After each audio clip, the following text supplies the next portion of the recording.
once. So thank you all for joining me today. I am so excited to get started with you on this topic. I do have a baby here with me. Hopefully, he'll be entertained for a little while and I won't have to worry about him. But thank you all for joining. For those of you who don't know me, my name is Lara Forsick. I'm the executive director of Astrolytical, which is a space consulting firm. I've been in the space business now for 20 years. My background is in astrophysics and planetary science. And admittedly, I'm more of a moon gal than a Mars gal, but I still think the red planet is awesome. And that's what we're going to discuss today. Now, I just gave an interview this morning with the podcast Are We There Yet?, which is a space-focused podcast put on by my friend Brendan at WMFE Orlando Radio. And so if you're not listening to it yet, if you are a fan of podcasts, go ahead and listen to Are We There Yet? I think my interview will probably come out. Usually it's 2 interviews per episode on Tuesdays. And so please listen to that. And his topic was Mars sample return, which I thought was just a fantastic topic. And the reason why this topic is being brought up again is because, hey, Ross, good to see you. It's because there was a NASA OIG report that came out yesterday or the day before, I think 2 days ago. OIG, for those who don't know, it's the Office of Inspector General. So a lot of government agencies in the United States have an Office of Inspector General, which is an oversight, kind of like an evaluation of these federal organizations like NASA to make sure that they're doing a good job. And so this OIG report came out about Mars sample return. And if you remember, there was an independent review back last September that also came out about Mars sample return. And we've had a lot of domino effect since that report came out. And I'm going to discuss all of that here with you today. Go ahead and write a chat when you would like. And if you're watching this recording, go ahead in the comments, any comments that you have. And by the way, I did have a viewer comment, Joe, this week, reminding me about my wildly successful video that I put out a few months ago. And yeah, thank you, Joe. I actually was surprised by that video because this is a tiny channel. And so it reminded me that a lot of times I have really well-informed opinions on popular subjects in space that are controversial, and I shouldn't sway away from that. I should go ahead and stand my ground on some of these controversial topics, not for the sake of controversy, but because sometimes I just need to speak out. And so thank you, Joe, for reminding me of that video and how successful it was. So I do want to start out with a little bit background about Mars sample return. This is not an educational video, but I just want to give you a brief overview. Mars 2020 rover, we call it now Perseverance. Wildly successful mission. We had Ingenuity, which just ended its successful tech demonstration mission after 72 flights, was it? I love that little helicopter. That was the first stage of Mars sample return, not the helicopter, but the actual rover that was collecting samples of Mars regolith. Regolith is the dirt and dust on a planetary surface. And so what we understand from collecting dirt and dust here on Earth, as well as everywhere else, is the formation of the planetary body and the geological processes around it. And we just don't understand Mars at all, really. We do understand it a little bit, but we don't have that kind of truth from the ground. And that's what we're looking for with Mars sample return. We have Martian rocks here on Earth that come to us by meteorites, and they go through space, they go through Earth's atmosphere, they land on a contaminated world where there's life everywhere, Earth life everywhere. And so we really don't have a good solid understanding of Mars' pristine geological sample. Plus, we don't know where those rocks came from. They just land on our planet and we don't know where on Mars they came from. And so the importance of Mars sample return is that we will go to certain places, we will know exactly where it came from, and it won't be contaminated by Earth life. And this is really important for both understanding basic planetary formation and our solar system formation, but also for understanding how are we going to affect Mars when we go there with humans, right? That's the goal, right? It's the goal for a while. It's not everybody's goal, but it is certainly a big goal in human exploration and expansion into our solar system. When we go to Mars, how is our human life, the microorganisms that live in and on us, all of the bacteria, how are we going to affect the Martian world? And it's something that we, would like to understand before we go and contaminate it. And so a lot of people, when I posted this topic on social media, wrote back, just let SpaceX do it. Just let SpaceX send humans there, which, yes, I agree. I think that's a fantastic idea. I don't know what the current timeline would look like for Elon Musk finally achieving that goal of sending humans to Mars. But when we do send humans to Mars, we are going to affect the surrounding landscape, and we're not going to be able to answer those big questions about past life on Mars, perhaps present life on Mars, although I don't think there is present life on Mars, but we want to understand, was there ever life on Mars? And this is a huge question for humanity to answer. We want to know if we were alone out there, if we are alone out there, if we can understand if there was life ever on Mars, then like chances are there's a lot of life out there in the universe. And so it's just one of those things that we need to like check that box and make sure that we don't contaminate it when we study it. And why do we want to bring it back? That's another good question. It's because the instrumentation, the scientific laboratory equipment that is on Earth is far better than anything that we could send to, Mars right now. The expense of sending stuff to Mars, the miniaturization, all the little details. I'm just checking on my baby. All the little details that need to go into sending something, making it robust, radiation hardened, all of that. It's complex. And so we cannot send all the equipment we want to send to Mars. What we can do is send a lot of equipment to Mars. And I'm going to talk about that a little later. And so getting back to the actual logistics of Mars sample return, it is complex. This is not just a NASA mission. It's a partnership with the European Space Agency, ESA, where NASA is doing the bulk of it, but there is that partnership aspect. And right now there's caches of samples of rock, right, regolith, on the surface of Mars that Perseverance has collected and left there. They look like little lightsabers. When there was an image that came out a couple of years ago, people were saying that they looked like, Star Wars lightsabers. I mean, that was a really funny comparison. And so there's these tubes that are on Mars that need to go get picked up. So there needs to be a vehicle that goes to Mars, lands on Mars, picks up, like ropes around and picks up these samples, and then is, what's the term? The Earth return orbiter, is that what it is? Earth return orbiter is going to be taking those samples and bringing them back to Earth. And there's a lot more complexity there, but you can already see, like, we've done one step out of several steps. And the complexity is the problem, because the complexity adds a lot of expense and delays. And that was the big problem that the independent review came across, that the OIG report this week came across, is that during the formation stage of Mars sample return, there was over optimism, which is extremely common with NASA.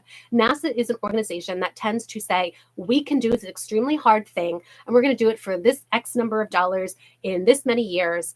And then they go ahead and go do that, right? They go ahead and perfect that technology. They make sure that they can do it, and they don't care at all really about budget and schedule. And this is not just me. I need to go look up the report where I read this a few years ago. It just pointed out step by step how NASA just disregards budget and schedule to the expense of, making sure that they can do mission success on a highly technical, highly sophisticated mission, to making sure that they can do it, which is fantastic for getting things done, right? James Webb Space Telescope, they got that done. It was way beyond schedule. It was way beyond budget, but they got that done, and we get to reap those benefits. Same with a lot of other NASA missions that are large.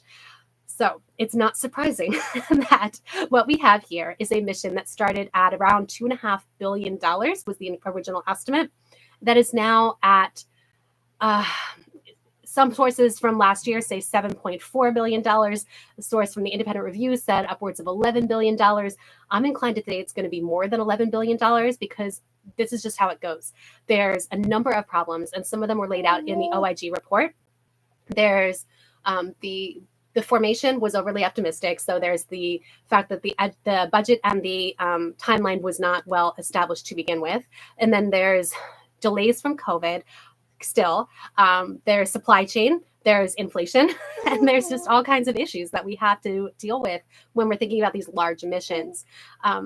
Ross, you said, do you think Mars sample return discovered signs of life? Would that put NASA off sending humans to Mars? No, I don't think so. It's going to be interesting if NASA does discover current signs of life, because that would mean, actually, I think that they'd want to pour more money into going to Mars, but I don't think it would prevent us from sending humans. It's going to be an increase in, so there's current guidelines, planetary protection guidelines. They're just guidelines. They're not like laws or legally binding treaties, international treaties, but they are guidelines. And there's different categories in the planetary protection, and Mars, especially Mars polar regions, are at a certain category that is greater protection.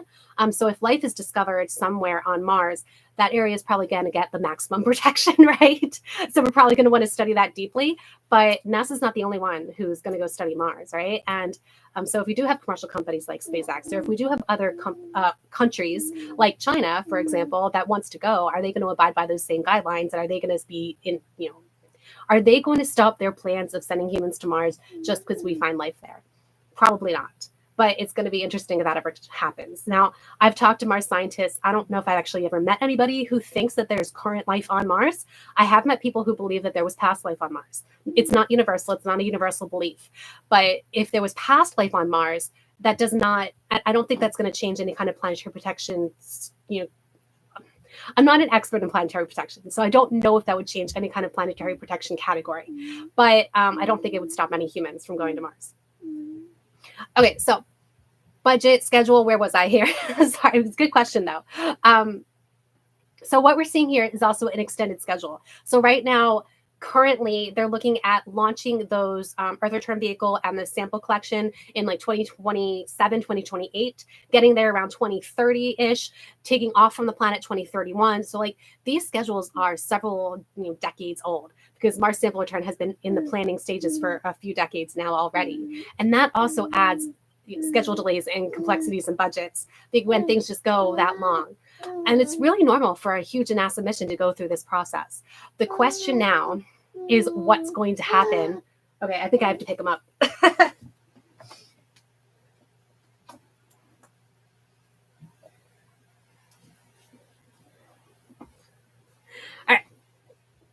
The question is what's going to happen now. So we had NASA last year, after that independent review, late last year, decide to slow down Mars sample return.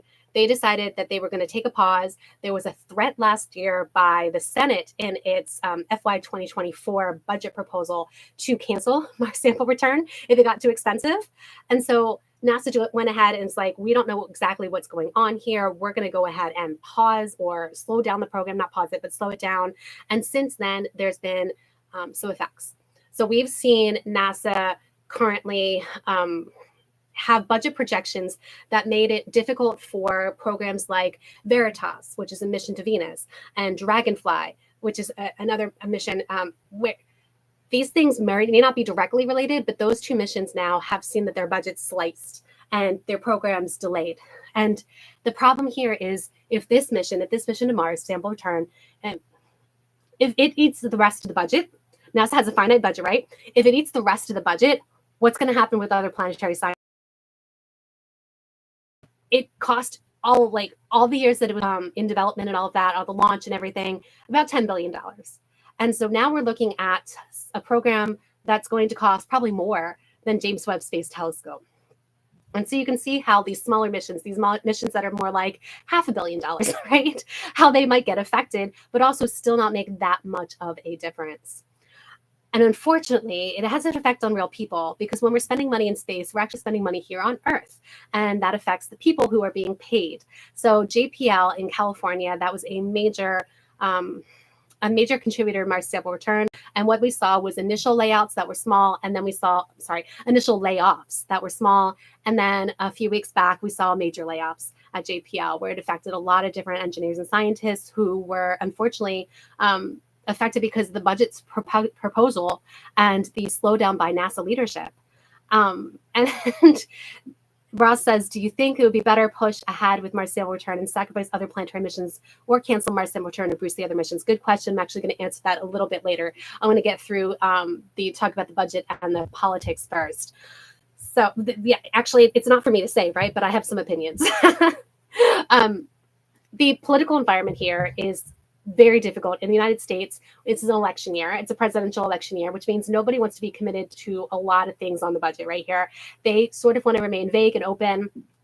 Congress for the past several years has already had trouble passing a budget. They've had a lot of continuing resolutions. In fact, another continuing resolution was just passed yesterday to keep the government running, which is important. But it does mean that NASA doesn't get any kind of budget increase. In fact, NASA's budget stays flat. With inflation, that means there's a slight budget cut. And that means that large missions like Mars sample return don't get the extra funding that they need. And that's why this is currently a bit of a crunch, because if you're saying that Mars sample return is going to increase significantly in budget over the next several years, and you're saying that NASA's not going to get or is projected not to get any kind of budget increase anytime soon. And last year, the Senate threatened to cancel it.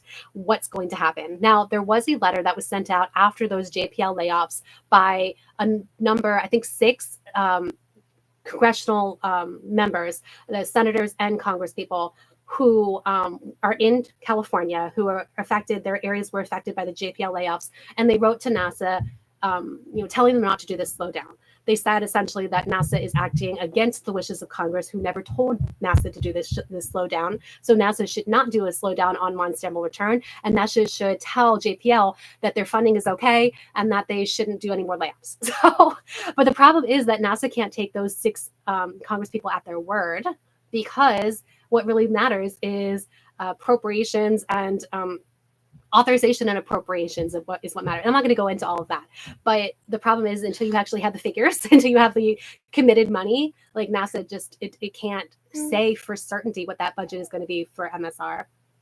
So where does that lead us? And it brings us back to your question, Ross, where we have to decide as, what we being, NASA, I don't represent NASA, but we being the scientific community, we have to decide what's going to happen next, right? How important is Mars sample return to the scientific community, to the Mars community, to space exploration as a whole? There has been alternatives proposed. First off is cutting the scope of MSR. There was 2 helicopters proposed for MSR as part of this sample retrieval, and cutting that down to 1 helicopter or no helicopters, or some other way, scoping down the mission so that it's not so vastly expensive. Another alternative is to cut the gigantic Mars sample return mission at all and not have the samples return, and instead have several smaller Mars missions that can do in situ research. So research on the ground with those instrumentation that they can bring. And so it would be several different missions instead of one failure point with one massive mission. I shouldn't say with one massive mission that has many failure points. Then you'd have many smaller missions that, probably all of them will make it, but some of them might fail, and that's okay. Proposal that commercial companies could do it, just like we have CLIPS, commercial lunar payload services. Perhaps we could have a similar program for Mars, although I don't know what that would look like, or I know how the budget is, because the budget for one program, if it's canceled by NASA, it doesn't necessarily go to another NASA program. It's just not how it works. And so there would be another push then for a commercial version of Mars, Mars version of CLIPS, which has never been proposed as far as I've seen. So it would be NASA saying to Congress, we want to cancel Mars sample return, and we're going to do this commercially. And they'd have to point to the success of lunar missions, which right now we don't have great success with lunar missions. We have that 50%. We have, Astrobotic didn't quite make it. Intuitive Machines made it, but then tipped over. So I don't think NASA is going to be talking to Congress about doing a Mars commercial version yet. What I think is going to happen is that we're going to see Mars sample return go ahead, descoped. That's what I'm going to see. That's just my prediction. I have no insider influence on any of this, but my prediction is that this is a valuable enough mission for the scientific community, the Mars community. If you remember, before the lunar push, it was a Mars push. Mars was the thing back several years ago with NASA, where NASA was funding all of these amazing Mars missions, which I'm a big fan of. But Mars is sort of the back burner right now, right? It doesn't mean that Mars sample return is not going to happen or it's not a priority. It means that a lot of focus is on Artemis, and a lot of focus is on lunar, cislunar, and of course, transitioning away from ISS. And NASA just doesn't have the luxury of doing all the big things at once. So it's probably going to have to descope Mars sample return a little bit and delay it. I think delaying it is inevitable. I think it would have delayed it even if we didn't have this conversation. But who knows? I mean, they could go ahead and just cancel it, because while a mission like James Webb Space Telescope, that was a comparable cost, right, about $10 billion, it affects a much wider spectrum of the scientific community than Mars sample return does. Mars sample return is valuable, very valuable, but it doesn't affect as many scientists and researchers. So who knows? If you find this valuable, go ahead and click subscribe on my channel. It's still a tiny channel, but I'm almost halfway to my goal of getting 1,000 subscribers, so I appreciate it. One last thing to tell you is that if you're in the United States, if you are, if you know your congressional leadership, or if you can look it up, talk to your senators, talk to your congresspeople, let them know that you want to see Mars sample return, go ahead, or let them know that you value the science that NASA does, or in some other way explain to your elected representatives why this is important to you. If you're not in the United States, if you're with a partner organization, like if you are in a European organization, a member of ESA, ESA is also involved in Mars sample return. So you can kind of do the same thing where you talk to your representatives and let them know how much it's valuable to you that they participate in Mars sample return or participate in science in general. So Ross says, good prediction. Just my opinion. I would choose the Dragonfly mission over Mars sample return mission. Commercial mission to Mars will happen eventually to replace it. And thank you. You're welcome, Ross. I appreciate that. I am a big fan of Dragonfly as well. I'm really looking forward to seeing that thing fly.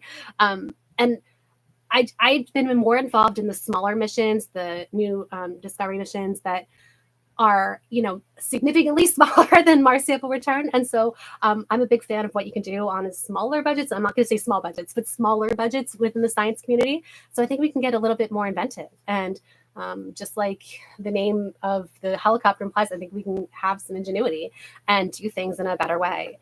That's just my opinion. If you are watching the recording, go ahead and leave a comment about what you think should happen with Mars sample return, because I'm curious. I don't know. I've got my bubble, right? But I don't know what you think. So I actually would love to know what you think should happen or will happen with Mars sample return. Thank you so much. Oh, one more thing. I'm about to go watch Dune. I'm going to leave in about 2 hours, skip out of work early, and go watch the new Dune movie. So if you are a fan, I'm going to talk about that next Friday. So it's not going to be all about Dune, but I'm a huge fan of the Dune books. I read them as a teenager. And so I'm going to be talking about Dune next week. So if you're a fan, go ahead and tune in then. Take care. Nice to see you, Jim. Take care.